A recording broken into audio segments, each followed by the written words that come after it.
It's primary election day. Thank you so much for joining us here on 10 TV News at noon. I'm Tracy Townsend. Today, Ohioans all across the state have the opportunity to cast their ballots in races for the Republican Senate nomination to local issues, including those related to schools and even first responders. 10 TV News reporter Kiara Lake has more on what you need to do to be part of the process.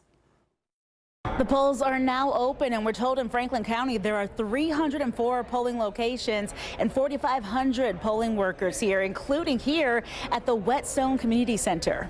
The presidential race may be set, but voters still have other big decisions to make. We spoke to the Franklin County Board of Elections spokesman, Aaron Sellers, and he says there are strict steps put in place to ensure fairness, transparency, and ballot security. When the ballots are being counted, cameras are keeping tabs from above and all around, and together, Republican and Democratic eyes observe every step of that process. To vote today, you will need a valid ID, and that can be a state ID, a passport, or military ID, and it must match the name and address you use to register to vote. I think to me it's a privilege, it's a responsibility that you have to cast your vote. A lot of places, a lot of countries, you don't get that choice. So the fact that we have that privilege to do it, doesn't take very long to come in and do it. You can do it from the comfort of your home if you want. And just as a reminder, polls will close at 7:30 tonight. And for additional information about the primary election, you can visit our website at 10tv.com/elections. Reporting in Columbus, Kiara Lake, 10 TV News. And as the presidential primary is settled, the biggest race on the ballot is the Republican primary race for U.S. Senate. The candidates include State Senator Matt Dolan, current Secretary of State Frank LaRose, and businessman Bernie Moreno. Political science professor David Niven does not see, he says, a big difference between the candidates.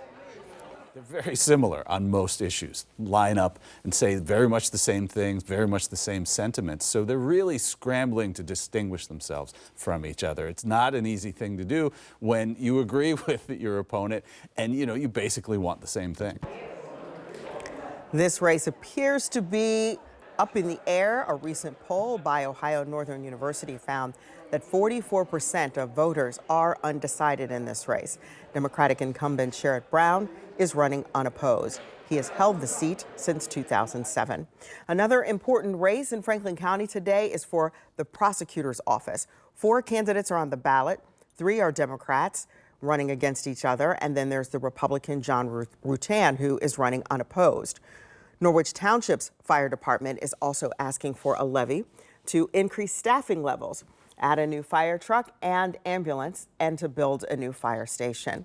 Be sure to stay with Central Ohio's News Leader today. We'll have a special extended coverage for you on 10 TV at 7 o'clock as the polls are getting ready to close. And then for a real-time look at the results and in-depth analysis, join us at 9 tonight on 10 TV Plus. That's our free streaming app for Roku, Amazon Fire, and Apple TV.